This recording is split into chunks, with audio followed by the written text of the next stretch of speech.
Nggak nyamannya itu putus daya atau perasaan nggak enak aja yang membuat kita nggak nyaman. Kan macam-macam makna nggak nyaman itu. Nah, coba kita kenali. Biasanya aku tuh kalau rasa kok nggak enak hari ini ya, nggak nyaman ya, bukan putus daya, daya tuh ada tapi kok rasanya nggak enak aja. Dibilang susah nggak tahu susahnya apa, ya kan? Dibilang sedih nggak tahu sedihnya apa. Biasanya itu Allah tuh suruh kita tuh laporan, ya. Memang kita ada kesambungan daya sama Allah, tapi dengan kita bertatap muka tuh berbeda, ya. Bang, saya daya masih ada bang, nggak putus sampai sekarang. Tapi berbeda dengan kita berhadapan langsung dengan Allah, ya. Ah, coba di situ duduk sebentar, connect kesadaran, ajak ngobrol. Biasanya tuh langsung terbuka itu, ya kan? Biasanya langsung terbuka. Ah, di situ langsung dada kita lapang. Kayak saya gitu. Kadang kalau kita tuh nggak enaknya itu apa? Terlalu kali nggak enak ya, ya kan?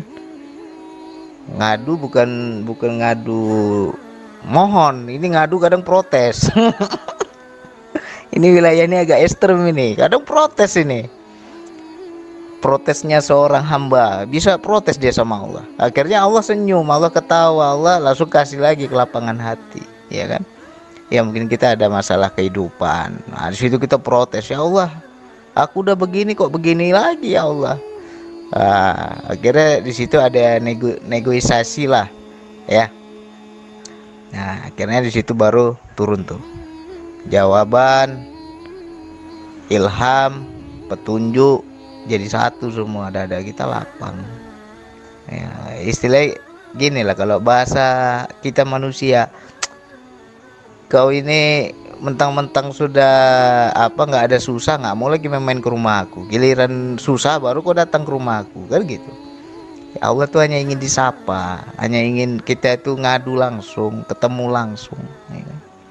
Nah, kalau bahasa saya sih Allah tuh ingin dikunjungi, ingin ditemui, ya kan? Ingin ajak ngobrol, Allah tuh ingin ajak ngobrol. Sepi Allah tuh sebenarnya itu. Dia juga butuh butuh kita tuh ngadu ke dia gitu. Ya, makanya dibikin gak enak kali tuh hati kita, ya. Jadi coba dihafal-hafal antara nggak enaknya kenapa. Biasanya daya ada bang nggak putus tapi nggak enak, nggak nyaman. Nah, beda sama yang putus daya sama sekali gitu. Alhamdulillah, memang betul Bang Andi. Kalau yang saya rasakan betul seperti Abang bilang. Allah itu selalu kepingin berkomunikasi sama saya. Kadang dibikinnya kepala pening, masalah nggak ada. Kadang dibikinnya masuk angin gitu. Nanti saya nggak pernah berubah. Saya yakin selama ini itu Allah itu melalui nggak nyaman itu dia cara komunikasinya, bercerita. Nanti kalau udah kepala saya pening atau perut saya sakit, karena itu yang saya tandai bertahun-tahun. Sekarang ini agak apalah gimana cara Allah tuh berkomunikasi, ya kan? Nah, nggak ada masalah. Alhamdulillah semuanya aman. Tapi kadang-kadang Allah itu membukakan sebuah ilmu, dia ngomong melalui isyarat itu. Kadang mau ditambah ilmunya pemahaman, kadang satu paham belum paham kali, nanti dikasih lagi prakteknya, praktek dulu lah, baru nanti oh begini ya Allah. Kadang mau doa macam mana mengolah pikiran dalam sehari-hari ya Allah, lama baru dapat. Nah, sekarang udah coba baca pikiranmu, apa kerjanya, perhatikan. Ada lagi kadang disuruh itu dada mau sakit. Coba apa? Rasakan di situ. Zikirmu belum sampai ke situ. Hujamkan zikirmu. Kadang-kadang keinginan yang gak sesuai, ya kan? Allah ngajari tentang nafsu. Ada lagi akal kadang banyak dia, tingkah polanya diajarkan lagi, kamu jangan gitu.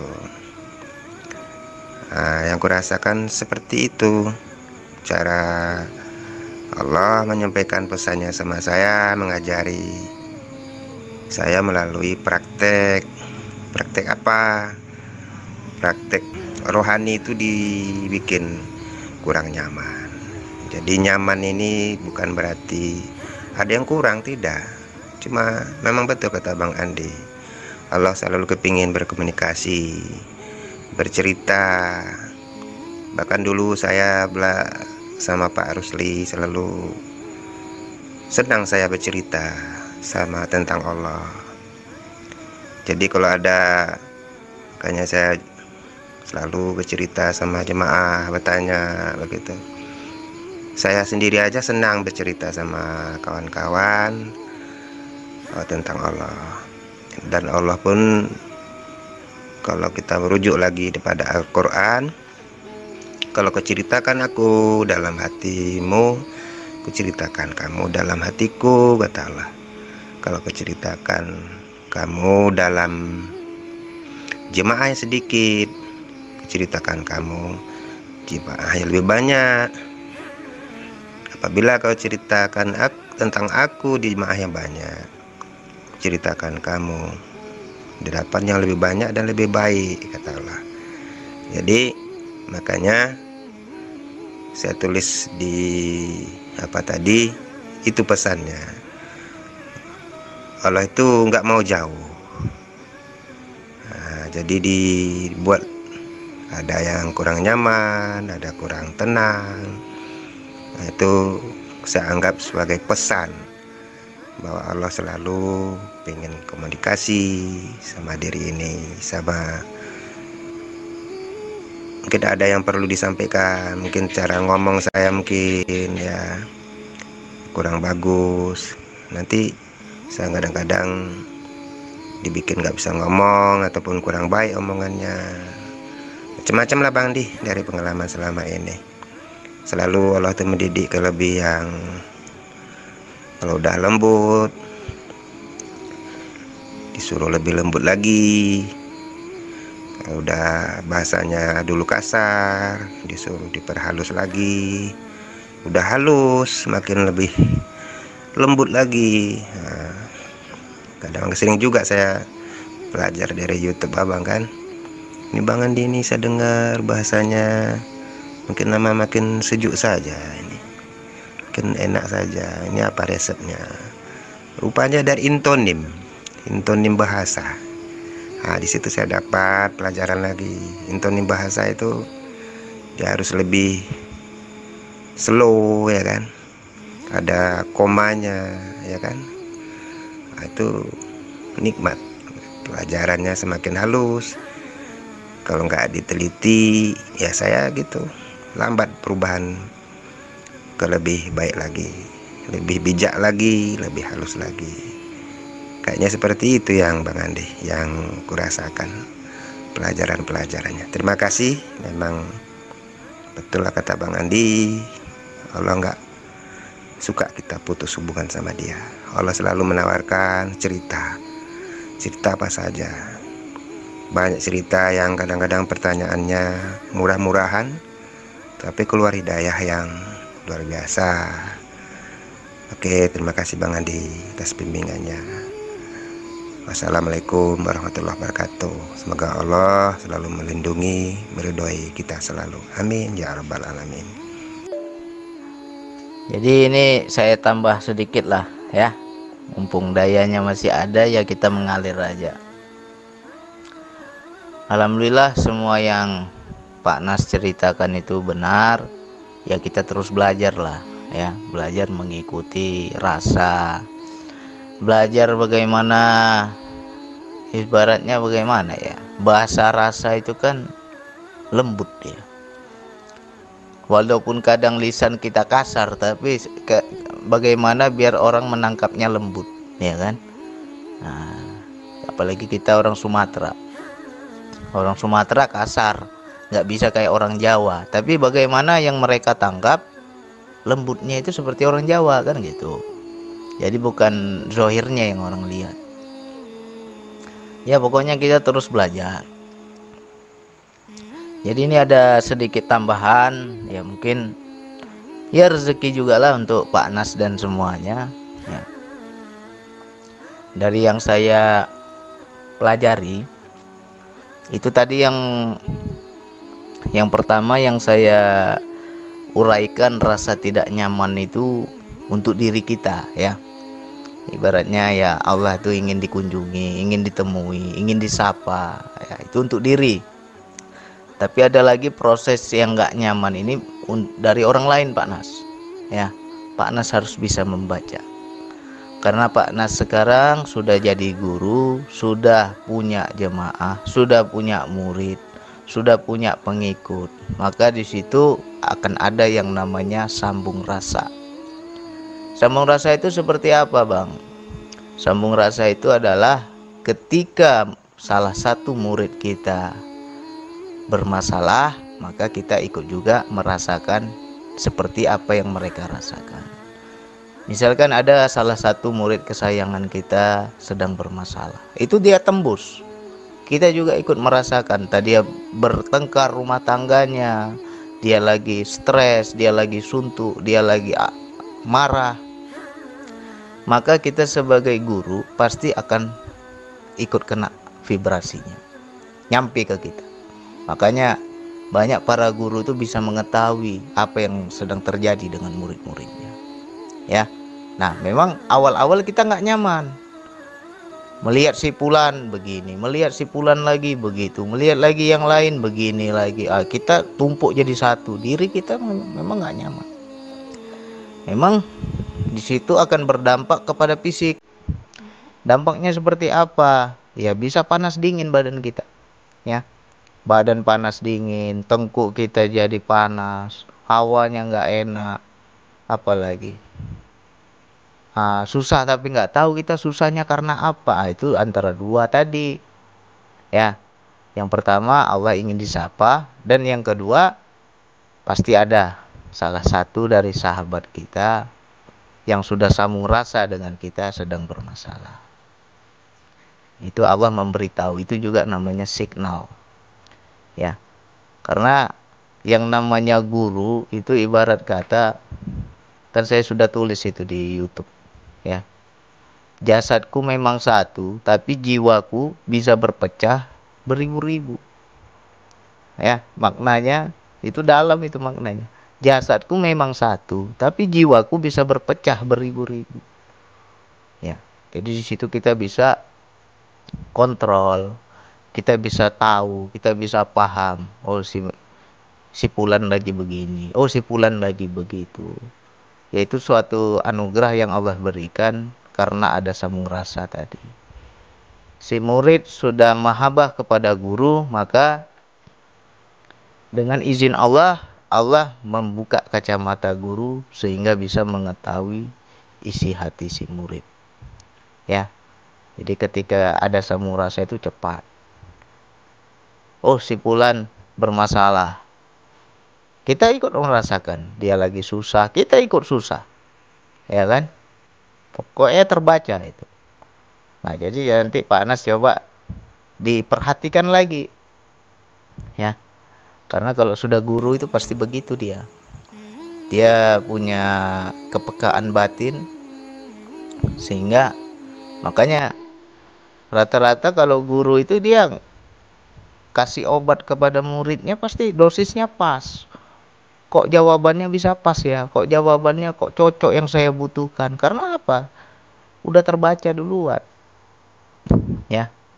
Kenapa bisa terbaca? Ya sudah sambung rasa, jadi dia connect. Nah jadi Pak Nas kan sudah mulai ada yang ngikuti, sudah mulai ada yang belajar. Nah itu coba lebih diperhatikan, ya.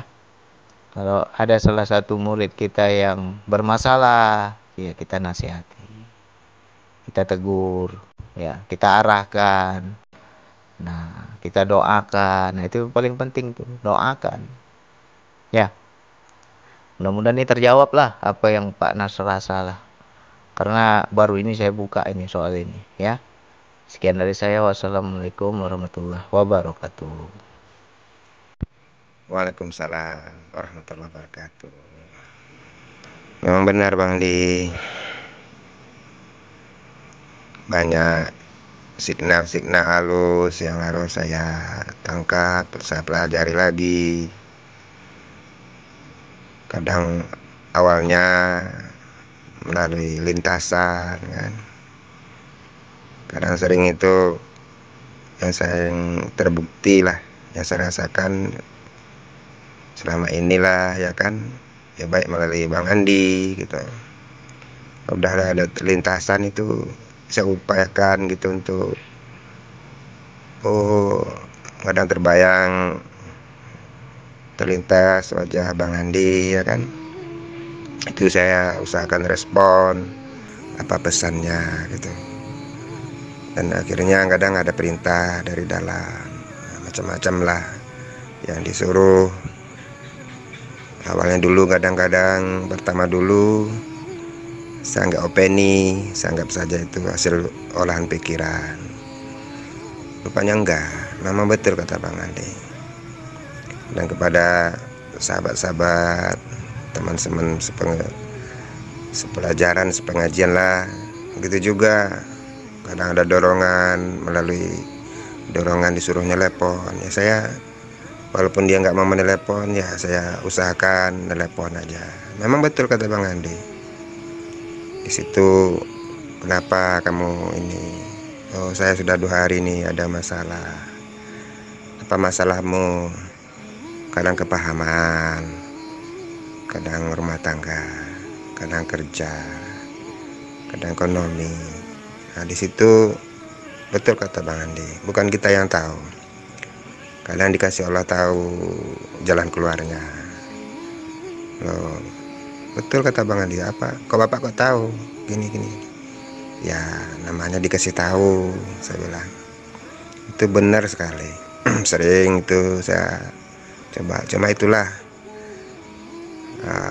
ego memang harus dinolkan, dikecilkan, tidak. Kalau nggak nol, dikecilkan sekecil-kecilnya. Karena ada dorongan kecil-kecil dia. Kadang dia nggak pernah telepon, saya disuruh telepon. Nah, di situ saya patuhi aja gitu. Dan ternyata memang benar, dia lagi ada masalah, dia lagi nggak paham. Nah, kadang kalah cepat. Nah, sahabat kita itu kadang-kadang kalah cepat. Saya duluan telepon. Oh, dia dorongannya, saya tanya, kamu ada nggak dorongan telepon? Ada Pak, cuma kalah cepat saya. Nah, itu udah mulai aktif juga dia, melatih. Kata Bang Tandi, dia pun juga melatih kepekaan rasanya.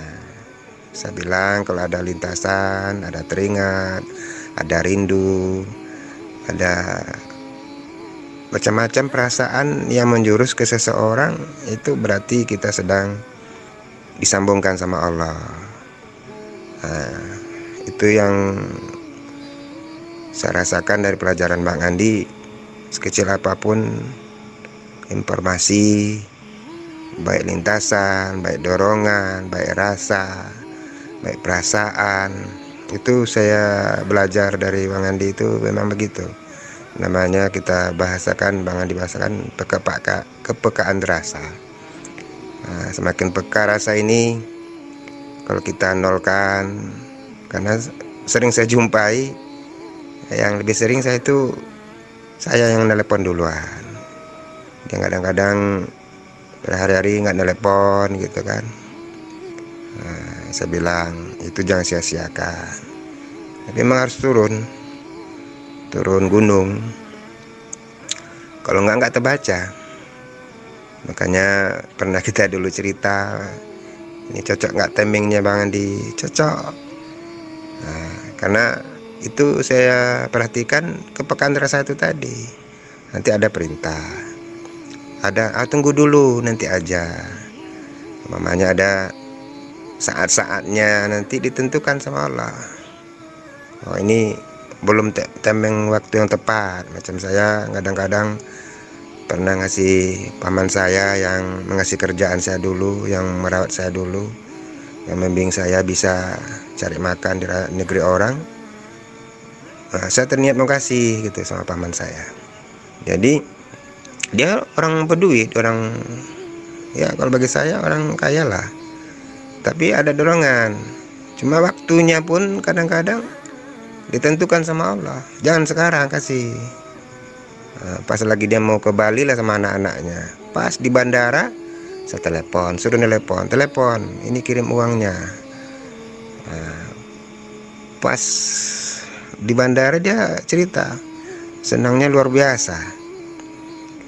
Padahal dia duitnya banyak, tapi karena waktunya itu kenapa? Bapak mau kemana? Mau ke Bali. Saya mau bisa saja kalau kamu kasih uang ini, saya bisa jadi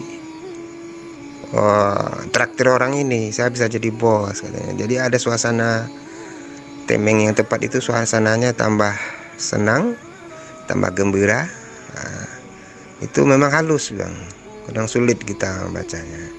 Tapi alhamdulillah berkat bimbingan abang, pelan-pelan saya belajar, berupaya mematuhi kepekaan rasa ini. Alhamdulillah banyak yang tepat, banyak yang cocok waktunya, banyak yang cocok suasananya. Terima kasih Bang Andi, udah susah payah mengajari kita selama ini, yang nggak pernah saya terpikirkan sampai segininya. Luas lagi, semakin luas yang akhirnya pemahaman-pemahaman dari kepekaan rasa ini. Hanya ini saja Bang Andi yang bisa saya sampaikan. Ridho Allah, berkah Allah selalu untuk Bang Andi sekeluarga. Allah melindungi kita semua. Amin ya Allah. Semoga Allah Rasulullah juga memberi syafaat pada kita semua. Amin ya rabbal alamin. Assalamualaikum warahmatullahi wabarakatuh. Alhamdulillah, terima kasih doa-doanya Pak Nas. Amin ya Allah.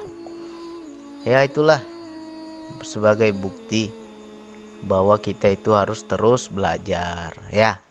Kalau kemarin kita belajar jadi murid ya, nah sekarang kita belajar jadi guru ya. Guru juga harus belajar, jangan mentang-mentang sudah guru nggak mau belajar ya. Nah, jadi guru yang bijak seperti apa, jadi guru yang istilahnya yang baik itu seperti apa ya, gitu kita belajar terus ya. Intinya kalau sudah paham kepekaan rasa ini ya enak, tembus semuanya, tembus. Karena yang dibilang jiwa itu tak tersekat ruang dan waktu, ya kan? Makanya kalau kita membaca soal lintasan-lintasan itu, kenapa hanya sebagian orang yang paham bisa membaca, ada yang nggak paham, sudah sering muncul lintasan tapi nggak ngerti juga dia. Nah, tapi bagi orang-orang yang paham dia cepat tangkap. Oh ini udah tahu aku. Oh ini yang muncul, udah tahu aku disuruh apa, ya kan? Nah, karena jiwa itu tak tersekat ruang dan waktu, muncul dia, datang dia, terbayang wajahnya, teringat pada orangnya, tergambarkan wajahnya kayak nonton bioskop ya kan? Nah, terpancar kayak proyektor gitu. Ya, tinggal kita pandai-pandai membaca, ada apa sama dia, kenapa ditunjukkan dia, ya kan? Tergambarkan, terlintas si fulan. Nah, apa masalah si fulan? Tanya lagi sama Allah, ya Allah, ada apa sama si fulan?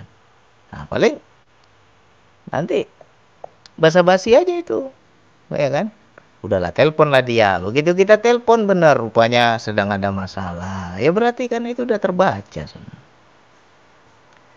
Ada lagi kusut pikiran dia, lagi ada masalah dia.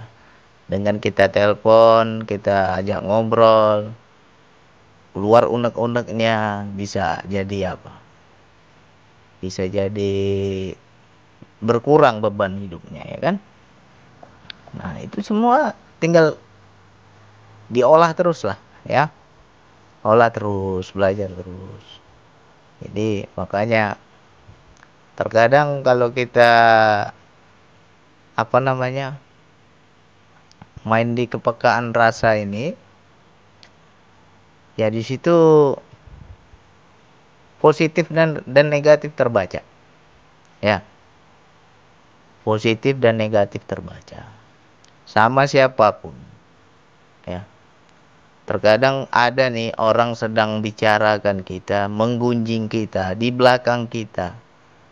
Kita nggak tahu, kita nggak pernah dengar dari siapapun. Tapi ketika dia saat itu sedang membicarakan kita, menggunjing kita, memburuk-burukkan kita, itu nyampe ke kita. Itulah dahsyatnya kepekaan rasa. Detik itu juga nyampe, ya kan? Nah, jadi ya ada enaknya ada enggaknya lah. Kalau nggak kuat-kuat kita jadi benci pula kita sama orang. Udah terbaca, gimana coba? Misalnya Pak Nas lagi buru-buruin saya di belakang saya. Saat ini, detik ini. Tiba-tiba saya pun tahu detik ini, saat ini. Gimana prasangka kita? Ya kan? Kalau kita nggak zero ya kita jadi banyak musuh. Jadi benci kita sama orangnya. Ya. Nah, itu biasanya kalau yang enak-enak kita senang. Giliran yang pahit-pahit itu kadang nggak enak juga. Ya. Itu kontan tuh Bang. Detik itu juga tahu kita. Tinggal kita latih terus. Baca terus. Ya kan. Kita ibaratnya ya. Namanya ilmu Allah ini luas lah. Ya. Kenapa langit itu berlapis-lapis? Ya. Di atas langit masih ada langit. Jadi maknanya jangan pernah kita puas. Aku udah hebat ilmuku. Udah cukup aku belajar. Udah cukup aku segini aja. Jangan. Masih ada lagi langit selanjutnya. Masih ada lagi tingkatan selanjutnya. Berlapis-lapis. Ya. Belajar terus, belajar terus. Ya mudah-mudahan semakin peka. Memang ada nggak enaknya juga. Yang nggak enaknya ya kita uring-uringan. Ya. Kalau energinya nggak bagus, energinya nggak baik, uring-uringan gitu. Di sana ngomongin kita, jelek-jelekin kita, sini rasanya nggak enak. Nah, ya kan? Tinggal kita kembalikan kepada Allah. Harus kuat. Ya Pak Nas ya? Iya, betul Bang Andi. Betul sekali, Bet. Kalau yang ada negatif, ada yang saya jumpai juga tuh Bang Andi. Betul kata Bang Andi. Nek katanya dalam hati ya kan. Dia lagi ngetes kita. Cuma kadang itu kurang saya kurang teliti juga saya. Terima kasih Bang Andi. Ada lintasan itu, oh ini kepala sedang ceritakan kamu gitu. Nah, ada di nek di hati, di hulu hati ini kan. Itu kadang saya nggak dapat ini, alhamdulillah. Atas wejangan Bang Andi harus direspon juga, itu harus diperhatikan juga, harus prasangka baik lagi, harus dipulangkan sama Allah lagi, kata Bang Andi tadi. Insya Allah Bang Andi, itu pelajaran yang sangat berharga itu. Memang yang baik aja selama ini yang terbaca. Saat ada orang yang kurang nyaman dengan kita mungkin ya, itu kan ujian juga buat saya ya kan. Ini alhamdulillah udah dikasih resep sama Bang Andi. Insya Allah akan saya coba berupaya terus sangka baik. Memang terasa itu lebih dahsyat kalau orang negatif masuk, itu agak terasa lah di badan ini. Kadang panas dingin, kadang nyesek ya kan. Nah itu mungkin selama ini ya kenyamanan itu mungkin itu yang kurang saya respon. Nah, harusnya saya pulangkan lagi sama Allah, kata Bang Andi tadi. Itu mungkin yang masih kurang. Nah ini udah dapat jawabannya. Nah di sini rupanya kuncinya dia. Kita nggak boleh lagi ya, harus dinetralkan lagi, harus diplongkan lagi, ya harus didoakan lagi, harus sangka baik lagi, karena pelajarannya di situ yang nggak nyaman tuh rupanya. Ya ini baru jumpa jawabannya. Terima kasih Bang Andi. syukur alhamdulillah, amin ya rabbal alamin.